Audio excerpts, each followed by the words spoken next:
Smart homeowners are cutting their electricity bills in half, not by using less power, not by sitting in the dark, by understanding the gap between what electricity costs to produce and what you're being charged for it.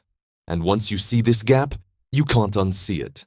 I'm going to show you exactly what these homeowners figured out, why the traditional approach to saving electricity barely makes a dent, and what it actually takes to cut your bill by 40, 50, even 60% without sacrificing comfort. Let's start with a number most people have never thought about. The actual cost to produce 1 kilowatt-hour of electricity is somewhere between 2 and 5 cents, depending on the source. Solar and wind are now the cheapest at around 2 to 3 cents per kilowatt-hour. Natural gas comes in around 4 cents. Even coal is only about 5 cents. So why are you paying 12 to 20 cents per kilowatt-hour? Some states, it's even higher. California and Hawaii residents pay 25 to 40 cents. That gap between production cost and retail price? That's what smart homeowners are exploiting. Here's how most people think about reducing their electric bill. They focus on using less. Turn off lights, unplug devices, buy efficient appliances, run the AC less often. And yes, that helps. But here's the problem with that approach. You're still paying retail rates for every kilowatt hour you do use. You might reduce your consumption by 20% through efficiency, but you're still paying the full markup on the remaining 80%. If you're paying 15 cents per kilowatt hour and you cut your usage from 1,000 kilowatt hours per month down to 800, you've saved $30. That's useful, but it's nowhere near cutting your bill in half. Now here's what the homeowners who are actually cutting their bills in half figured out. They stopped trying to use less power at retail prices. They started producing their own power at cost.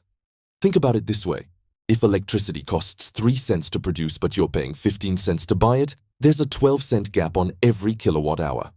That gap is pure markup for transmission, distribution, profits, and overhead. When you generate your own power, you eliminate most of that markup. You're only paying for the actual cost of production, not all the layers on top. So how do you produce electricity at home for 3 to 5 cents per kilowatt hour instead of buying it for 12 to 20 cents? The answer that's being used by thousands of homeowners right now is heat-based generation using concentrated solar thermal systems, not solar panels. Those are expensive and still have significant costs per kilowatt hour when you factor in the upfront investment. I'm talking about systems that use mirrors or lenses to concentrate sunlight into intense heat, then use that heat to drive a mechanical engine that generates electricity. The fuel cost when you're running on sunlight is zero.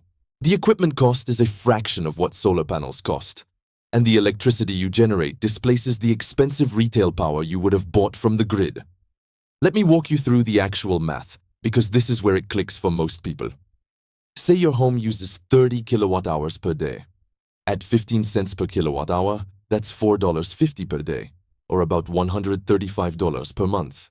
Now say you set up a heat-based generation system that produces 15 kilowatt hours per day during daylight hours using free solar heat.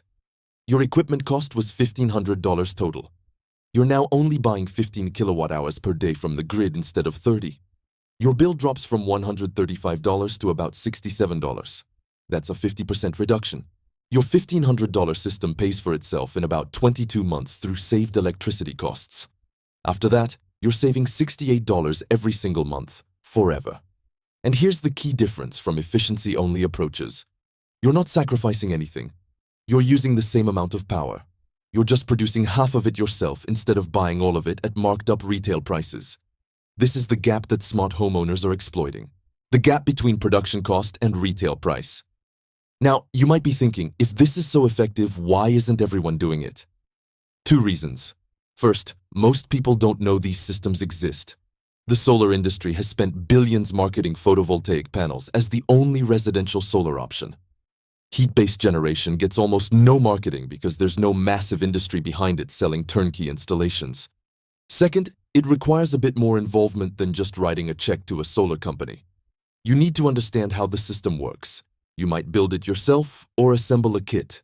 You need to position mirrors and maintain mechanical components. But that involvement is exactly why the economics are so much better. You're not paying someone else's profit margins and installation labor. You're doing the work yourself and keeping all the savings. Here's what this looks like in practice. A homeowner in Arizona installed 2 heat-based generators in his backyard. Total cost, including materials, and a weekend of assembly time, $2,000. Those systems generate about 20 kilowatt hours per day using concentrated sunlight. His previous electric bill averaged $180 per month. His current bill averages $70. That's $110 saved every month. His $2,000 investment paid for itself in 18 months. He's now 4 years in and has saved over $5,000 compared to what he would have paid the utility. Another homeowner in Texas built a single larger system for $1,200. It generates 12 kilowatt hours per day. Her bill dropped from $140 to $75. $65 saved per month. System paid for itself in under 2 years. These aren't special cases. This is the pattern. Build or buy a system for $1,000 to $3,000. Generate 10 to 20 kilowatt hours per day. Cut your bill by 40 to 60%. System pays for itself in 1 to 3 years, depending on your local electricity rates. The higher your current rates, the faster the payback and the more you save. Here's the key insight. The electricity you're buying from the grid has massive markup built into it. That markup covers infrastructure you don't control, profits you don't benefit from, and inefficiencies you can't avoid. When you generate your own power, even if it's just half of what you use, you eliminate that markup on the portion you generate. And that's where the real savings come from. This isn't about using less, it's about paying less for what you do use. I've put together detailed information in the description about how heat-based generation systems work, what they cost to build or buy, and realistic savings expectations based on different electricity rates. If you want to understand how homeowners are actually cutting their bills in half instead of just making small efficiency improvements, subscribe for breakdowns of what works and what the real costs and benefits are. The gap between production cost and retail price is real. Smart homeowners are closing that gap. You can too.